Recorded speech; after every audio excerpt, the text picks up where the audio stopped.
हाँ तो नमस्कार दोस्तों, हमारी एक नए चैनल में आपसे स्वागत है।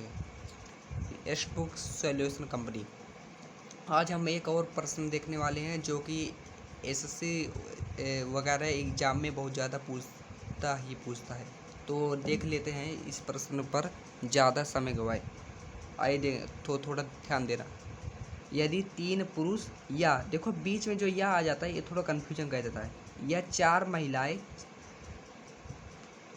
प्रतिदिन 480 रुपये कमाते हैं। कुछ समझ आया कि नहीं? 3 पुरुष या 4 महिलाएं प्रतिदिन 480 रुपये कमाते हैं। तो 5 पुरुष और 7 महिलाओं की एक दिन की आय कितनी है? कुछ समझ आया कि नहीं? मतलब कि देखो मतलब इसका पता नहीं आया है कि, तो मतलब कि ये कह रहा है कि 3 पुरुष है ना, या करके ऐसे लिखो। 3 पुरुष या 4 महिलाएं,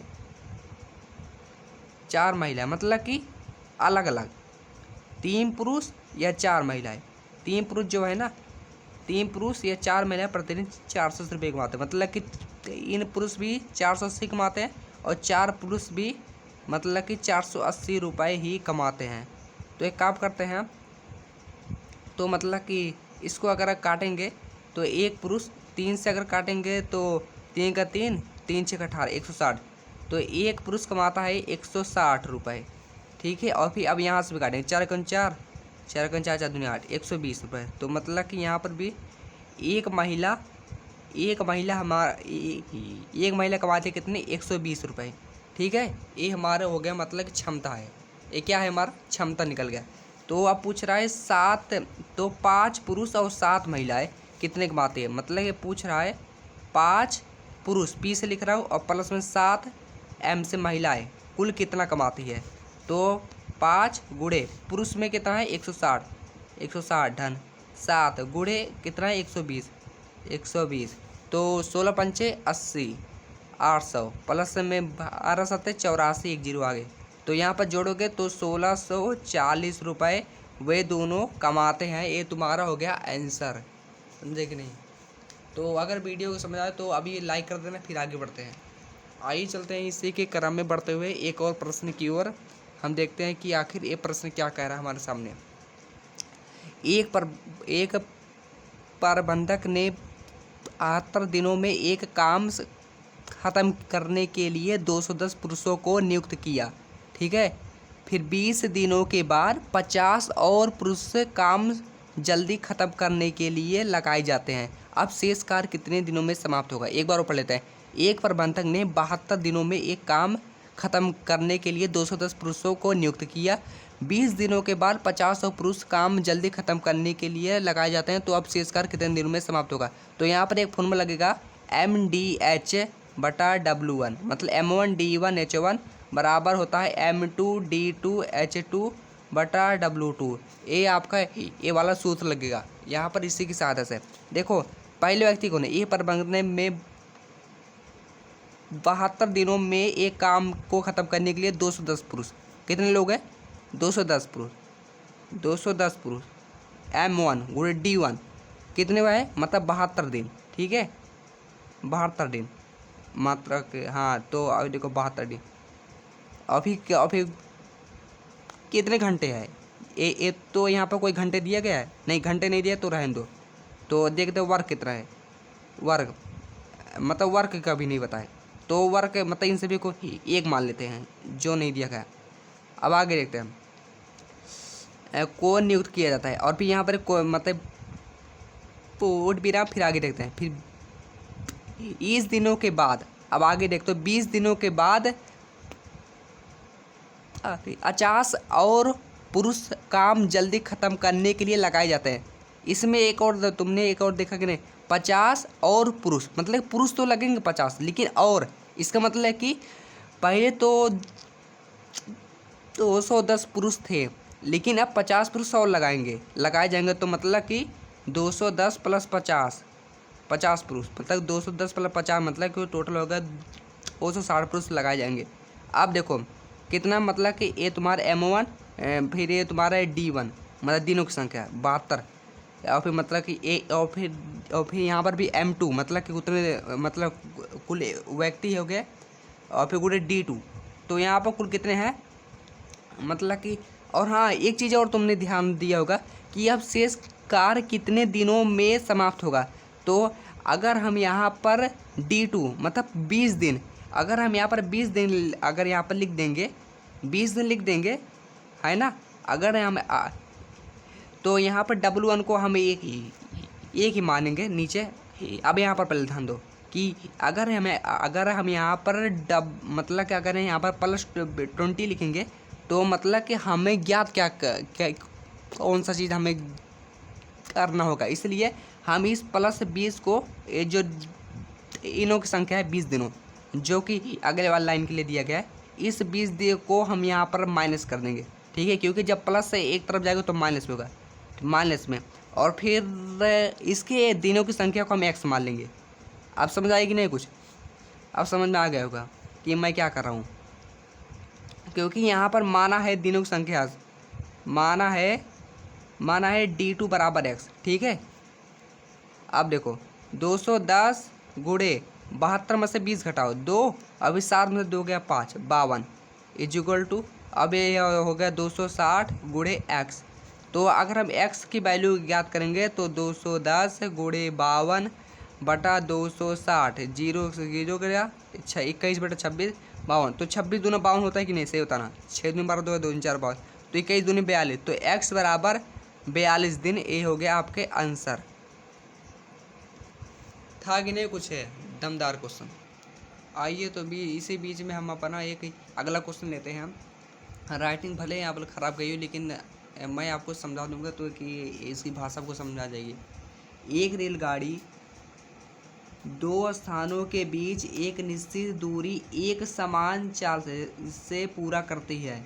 यदि यह रेलगाड़ी 10 किलोमीटर प्रति घंटा अधिक चाल से चले तो यह 2 घंटा कम लेगी, और यदि 10 किलोमीटर प्रति घंटा कम चाल से चले तो यह समान समय से 3 घंटा अधिक लेगी। तो रेलगाड़ी द्वारा पूरी की गई दूरी ज्ञात।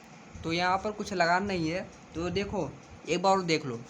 मतलब कि एक रेलगाड़ी दो स्थानों के बीच एक निश्चित दूरी एक समान चाल से पूरा करती है। देखो यहाँ पर क्या बोल रहा है, एक निश्चित दूरी, कुछ से यहाँ पर देखा कि नहीं। एक रेलगाड़ी दो स्थानों के बीच एक निश्चित दूरी एक समान चाल से पूरा करती है। तो एक मतलब जो इसकी जो निश्चित दूरी है वो मान लेते हैं x है। माना इसकी निश्चित दूरी x है, इसकी निश्चित दूरी x है, इसकी निश्चित दूरी x है। तो ये आपको फटाफट मानना होता है। तो यहाँ पर आपको एक सूत्र होता है, दूरी बराबर होता है चाल, समय बराबर होता है नहीं सॉरी हाँ समय बराबर होता है दूरी बटा चाल। पता है कि नहीं? दूरी बटा चाल, ये सूत्र पता ही होगा ना, बस इसी लगेगा। देखो मतलब कि अब इसी सूत्र से हमारा बनेगा एक रेलगाड़ी दो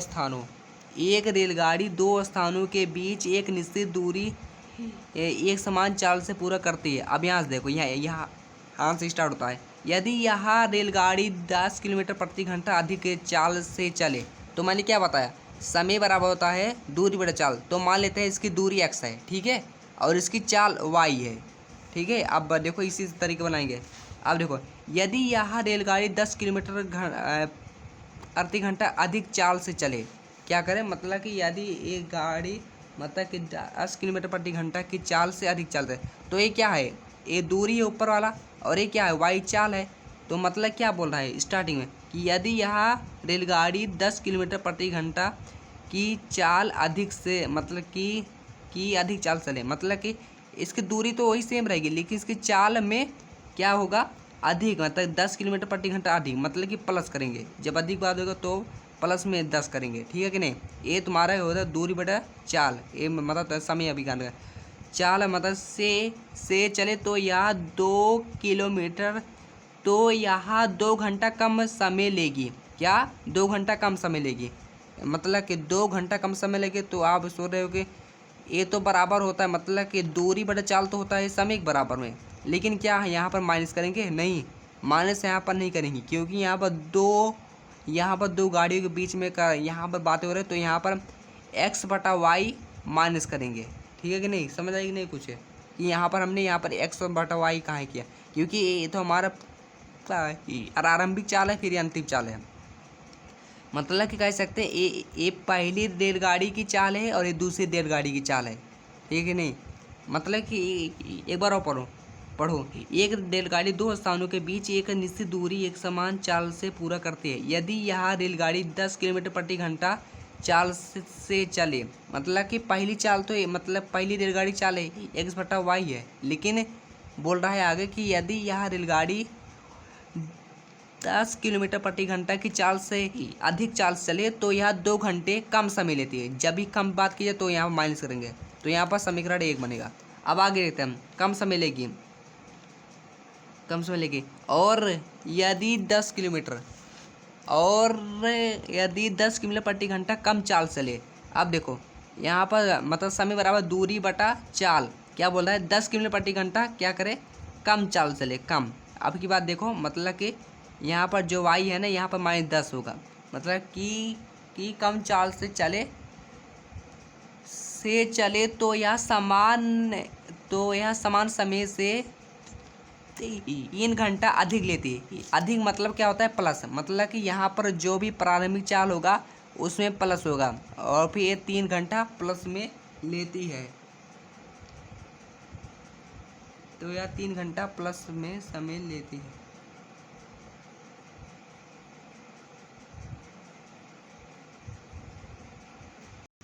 तो यहाँ पर देखो, यहाँ पर यहाँ पे x/y यहाँ पर नहीं होगा, मैं यहाँ पर इसलिए यहाँ पर काट दिया हूँ क्योंकि ये तो x/y यहाँ पर जुड़ेगा। क्योंकि मतलब कि ये क्या बोल रहा है, यहाँ पर थोड़ा ध्यान देना, ध्यान से, नहीं तो क्वेश्चन गलत हो जाएगा। कि कैंसिल है कि यदि यह 10 किलोमीटर प्रति घंटा की चाल से चले, देखो समय बराबर होता है दूरी बटा चाल, ठीक है, दूरी बटा चाल। और यदि यह 10 किलोमीटर प्रति घंटा की कम चाल से चले, मतलब इसको कम चाल से चले तो समान समय से 3 घंटा अधिक समय लेती है, 3 घंटा अधिक लेती है। समान समय से देखो 3 घंटा में अधिक लेती है। अब एक काम करते हैं, इसको प्लस को यहाँ पर लेते हैं, x/y -10, यहाँ पर होगा माइनस में x/10, y बराबर 3 है ना, समझाए कि नहीं। अब इसको हम मान लेते हैं हम समीकरण नंबर 2। अब इसी को हम हल करते हैं। अब समीकरण नंबर 1 और 2 को हम हल करेंगे। फिर जब आप इस पूरे क्वेश्चन को हल करोगे तो यहाँ पर x की वैल्यू आएगी 600 किलोमीटर, अगर नहीं हो तो आप याद कर लीजिएगा, और y की वैल्यू यहाँ पर आएगी हमारा 50 किलोमीटर प्रति घंटा। ये हो गया हमारे चाले, तो ये होगा हमारा राइट आंसर। x की वैल्यू होगी 600 किलोमीटर प्रति घंटा और y बराबर हो गया 50 किलोमीटर प्रति घंटा। तो आज के लिए इतना ही है, अब मिलेंगे अगली वीडियो। धन्यवाद, शेयर कीजिएगा और सपोर्ट करिएगा।